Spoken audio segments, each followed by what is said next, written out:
Welcome to the Association's Futures Podcast, brought to you by Association Activision. We ask you to join us to discuss the future of the Association's community. How can we build and focus on the many futures we will see during these disruptive times? Let's get started with today's guest.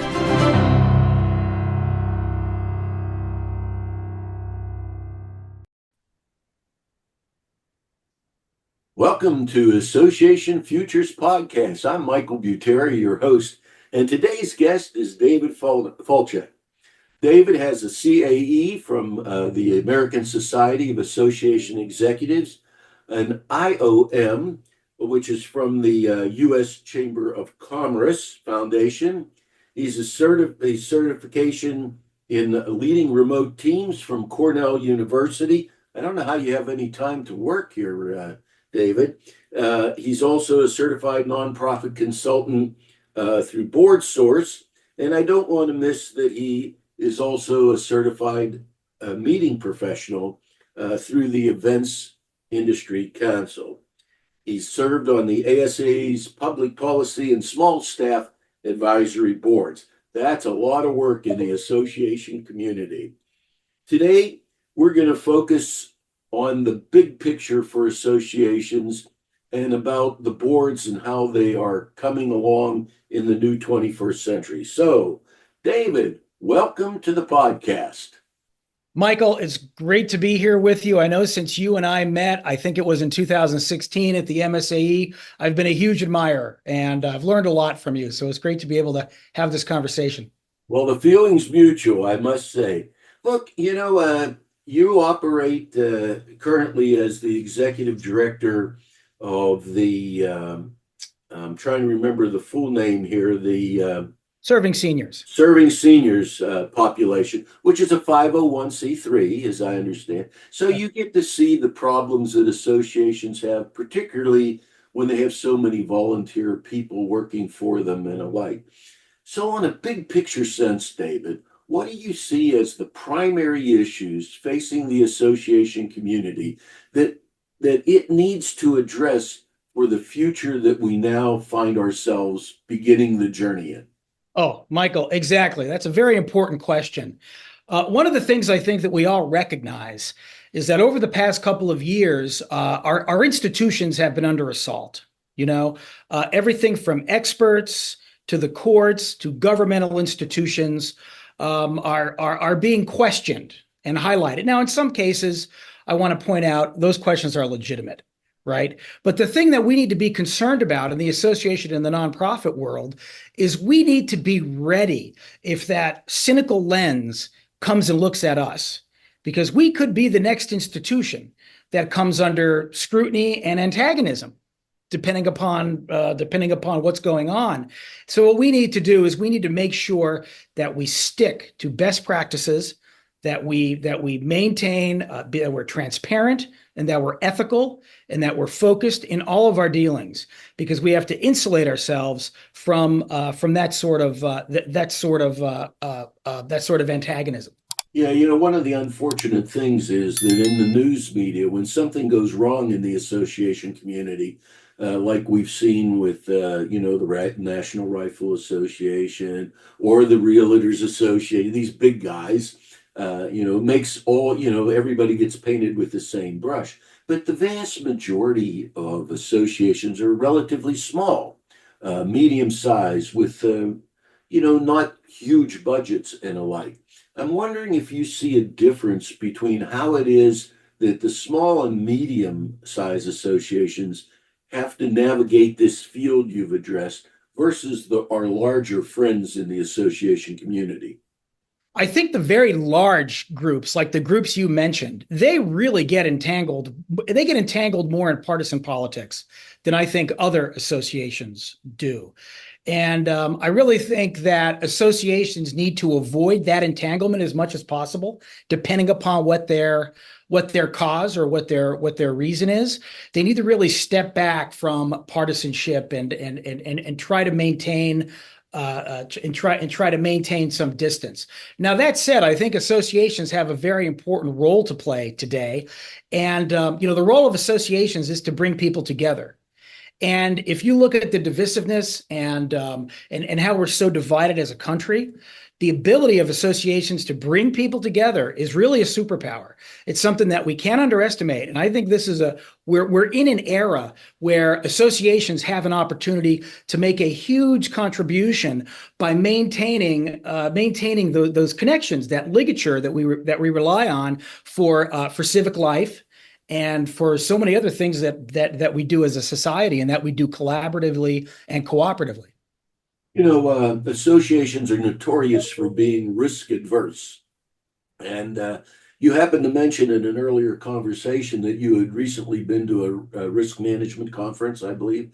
Uh, I'm interested in what you see as issues that the association must address here in the new century that might be a little risky, but require this special group of people that really care about community to move forward. Well, everything we do contains some amount of risk. And the mature way to look at it is you consider, managing your risk. That's the language we want to use. We want to acknowledge risk, find out what the potential causes, ways we can mitigate it, and ways we can address when things go wrong. And that's how we really move forward confidently, even though nonprofits do have, we're run under the board structure, and boards are inherently conservative, small c conservative, and they're also small d democratic, interestingly enough. But that also means that they're slow to change. They're very slow to change. And nonprofits have adopted this structure from the private sector.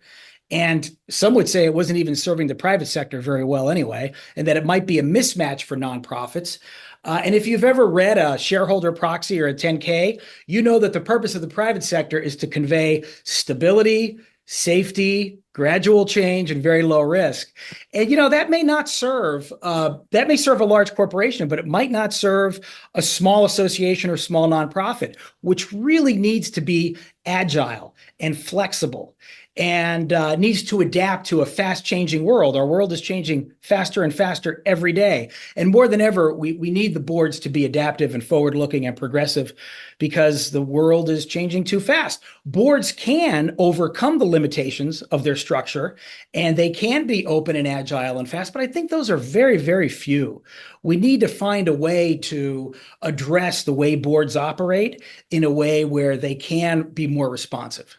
Well, let's talk a little bit about that because I know you've done a lot of work in the area of boardmanship, helping board members be better boards. And of course, you work with one, so you have to deal with all these issues all the time. What do you see as the fundamental, correct, well-needed skills of a board member in one of our community associations? Well, I would say the number one thing is commitment to mission.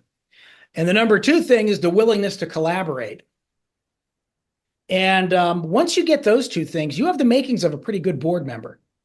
I used to think that a past board experience was a good measure for the performance of an incoming board member. But I realized that there's so many underperforming boards out there that when we're interviewing prospective board candidates, we really need to go a little bit deeper. We need to ask, what was that experience like? What were the main accomplishments? What was the chair like? How did the committees work? And we need to figure out if that experience is really relevant, if it's going to work on our board, or if we need to move on and find somebody else. I think, the way to solve this, and, great boards don't just happen. They're very intentional. They're built intentionally. And it could take a decade really to get a board up and running. But, the best time to start is 10 years ago. But, we can start now. We can start now by doing board retreats, making sure we have thorough orientations for incoming board members. Right? Make sure we spend a lot of time working with our chairs to make sure our chairs understand the very special role that they have. And then over time, you use all that and by adopting best practices, you begin to develop a culture that becomes self-fulfilling.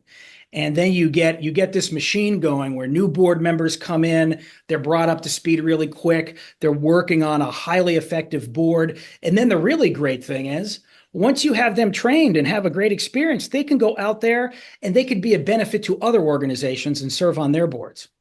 That's a wonderful point you're making about boardmanship. And you mentioned a little bit earlier about what we've taken from the private sector and brought into the quote nonprofit tax exempt sector. Do you see some things in the for-profit sector that should be adopted and some things that maybe we should not adopt in the tax exempt sector? Yes, I can give you one example. This is one example of where they really don't meet. If you're on a publicly traded board, right, your main obligation is to the shareholders. Shareholders first, and then the entity, right? Well, for a nonprofit, we don't have shareholders. So where is the board's ultimate obligation? Where does it lie? And it lies with the community as a whole and with the mission, how the mission manifests itself in the community. That's sort of an ethereal concept for some board members to understand. I know the way Board Source puts it, Board Source uses very good language. They talk about the mission-driven board. And the mission-driven board is not about, it's not about any shareholders. It's about the mission and how the mission is manifested in the community and even the agency itself. I mean, so really, and this is the difficult conversation to have with the board, but if there's an organization that's too small, that would be where if your mission could be better executed by combining with another organization, then the board members should be obligated to do that because their ultimate obligation is to how do we promote the mission and the vision we want to achieve. And it's not by falsely propping up our agency and maintaining our fiefdom. It's really about giving into that mission and combining. And we have a proliferation of nonprofits, and something is going to have to happen to combine them and get them together. Well, that's an excellent point as well. I want to go to another point you were making tangentially, and that is this relationship between the CEO or the executive director, whatever they call them in the association, and the board chair and the board. What is essential for the CEO to do in terms of this ensuring a high quality board? And what is the board's obligation back to the CEO or executive director? Well, it's important to remember that the CEO cannot and does not lead the board.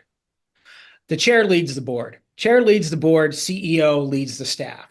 But that relationship, the CEO to the chair, is a very, very important relationship to maintain. And, oftentimes a chair in a healthy relationship, a chair and a CEO are going to rely on each other a lot for information and advice and coordination. And that's very, very important because you don't want to cross that threshold and be in a position where you're redirecting a volunteer or redirecting a director. In turn, the board really owes the executive confidence. I mean, they hired this person, presumably. They need to have confidence in them to do their job. But by the same token, you have to hold your CEO to task. You have to have expectations of them. There's got to be information that the CEO should provide without question or on a regular basis. And honestly, that's what you want. As a CEO, I don't want to have a passive board. I want to have a board that's going to challenge me and make me and help me grow, but challenge me in the right ways, not challenge me by getting involved in operations or trying to influence individual authority over what's happening in the organization. But to advise and to work with a director and challenge them to be better, because you're never going to grow without a board that holds you to task. Talking about challenges, I want to talk about one with you, and you can challenge me. I have this very strong feeling in the work that I do with boards that a lot of strategic plans really aren't strategic, one, and two, they often don't get implemented, and three, they lack real strategic thinking. It isn't that people didn't try. That's not the point I'm making here, but it's that they don't really fulfill the idea of being strategic, and that the board having an opportunity to think, long term, how it is that they're going to navigate this ever changing environment that we're now in. What are your thoughts? Mike, I agree. A lot of the strategic plans I see are basically a list of management directives. They are not strategic at all. It's basically things that the board didn't have the courage to ask of the executive director during the normal course of business. So they pile it all into a strategic plan and say, here, now you have to do all this, right? That's what it's really about. Also, developing a strategic plan is a very specialized skill. And I think generally, unless you have a specialist on your board, you really want to go to an outside consultant to help facilitate, the exploration of that and doing it correctly. Now, my suggestion to anyone who wants to have a strategic plan be a living document, and this is something I implemented at my other position at the AWS, is you take the strategic plan, you give it to staff, and then you maintain the strategic planning committee. And twice a year, the staff reports to the strategic planning committee about, what's happened over the last 6 months. Were there any changes in the environment? Is there anything that we would recommend be changed or adapted? And how far have we gotten on the certain goals that we set? And then the strategic planning committee could take a look at that and possibly make a recommendation back to the full board. But what that does, and also a strategic plan, once it's done, it's not written in stone. You could edit a strategic plan, like even when COVID hit. You didn't have to take your whole strategic plan and throw it out the window, but you need it maybe to do a wholesale revision of it. But there's no need to throw it out. And I think it's this all or nothing mentality with strategic plans. Oh, we failed on task one, forget about it. Let's not think about it again. But I think that process of having the staff report to a strategic planning committee on a regular basis and have the strategic planning committee make changes and adaptations if necessary and recommend those to the full board, that keeps the whole process going, everybody moving forward, everybody focused. Well, I sure like that idea of it being, so to speak, a living document instead of, something on the shelf. That's just a great idea. Thinking again about boardmanship here, what experiences do you have as a result of your work with the city council, where I know you've been involved in your city council there in Scranton, which is a governmental entity, right? And how do you see our associations dealing not so much on the big picture advocacy, but in their towns and in their cities and in their counties or communities? Well, you're in Pennsylvania, so there'd be townships even, we got everything in Pennsylvania, right?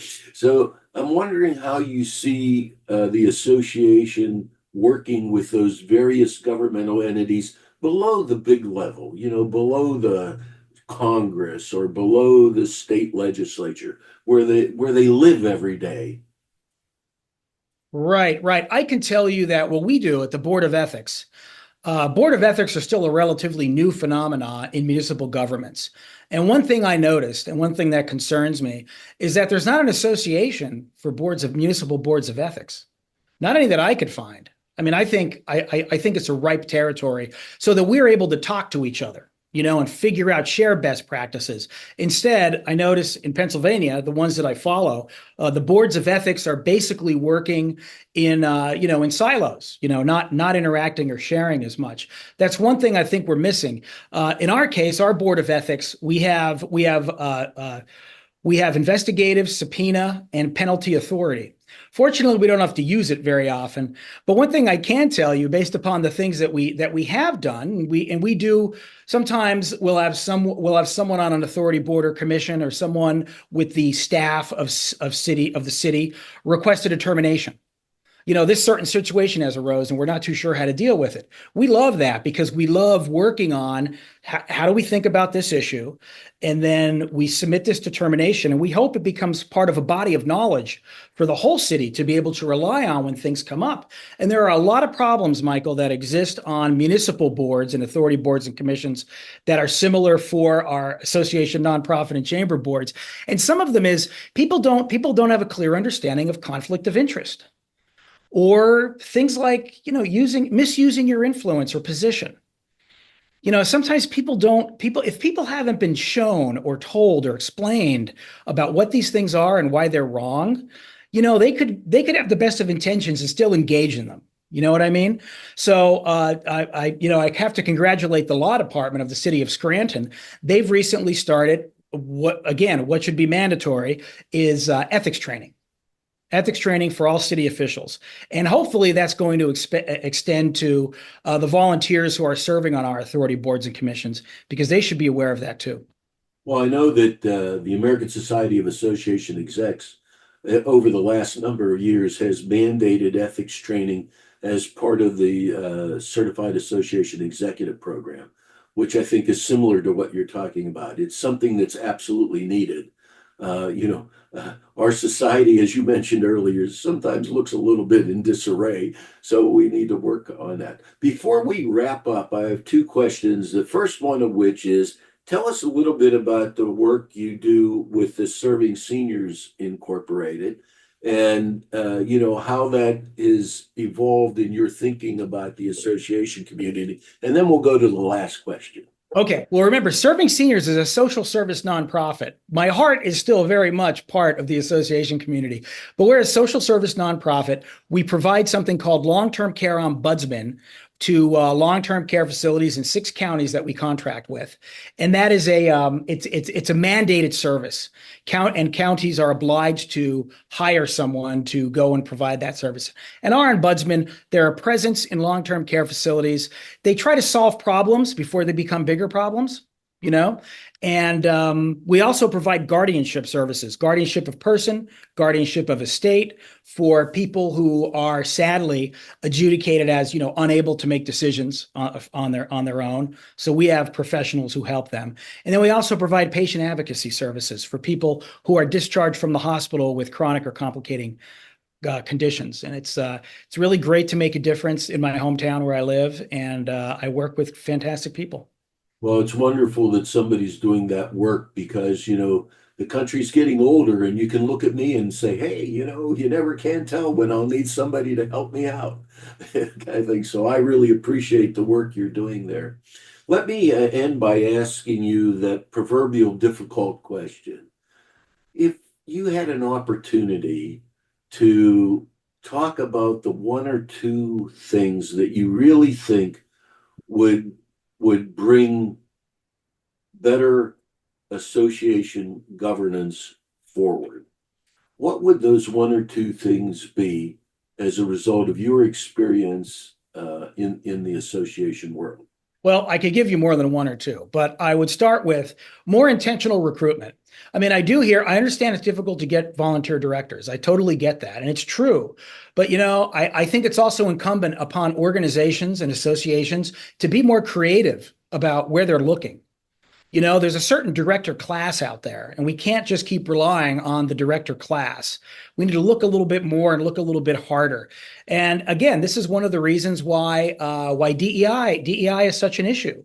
We have to look in different places and recruit from different places to get on our boards. The other issue is, when we get a board member, we need to properly provide them with the proper orientation and background that they need to be successful. You can't just put them in a chair and say you're going to figure it out in 6 months. They got to hit the ground ready to contribute. We can't just have people taking up a seat until they figure things out. And that means, they're getting the bylaws, policies, a year of minutes, all that list of things, and also information from sources like Board Source, Bob Harris, Joan Gary, on things. What do you do? What do I have to do to be a good board member? How do I be a good board member? I know we have somebody who's joining our board, and a very accomplished individual, and he has never served on a board, and he said he's eager to learn. And I thought, well, that's one of the best. I'll take him over somebody who has bad board experience anytime. So I think, and also I think you got to have regular training. You can start out by having a day-long retreat about roles and responsibilities, and then every year you renew and refresh. You renew what they've learned, and you add something else. And over years, everybody is going to begin to adopt a culture of best board practices and hopefully ethics and commitment to mission. And then once you get that momentum, then you have a great board, high-performing board, and a great board culture. Well, David, I want to thank you for sharing your expertise and knowledge about the association community and being open about the challenges and some of the solutions you see that are appropriate. I look forward to having you back again in the future, and we can talk some more Maybe next year we'll take a look-see and see where we're at after all the elections and everything are over with, and see how the world's shaped here in the United States. That's right. So thanks again, David. Oh, thank you, Michael. It's really been great spending this time with you. So Friends, Association Futures is a forward-thinking podcast that works on the future of associations. Our mission, simply stated, is to help associations and executives navigate the ever-evolving landscape by anticipating trends, avoiding short-sighted decisions, and ensuring long-term success. Tune in again in 2 weeks to gain insights, foresight, and actionable strategies on your journey with your association. Have a great day, folks. Thanks again, David.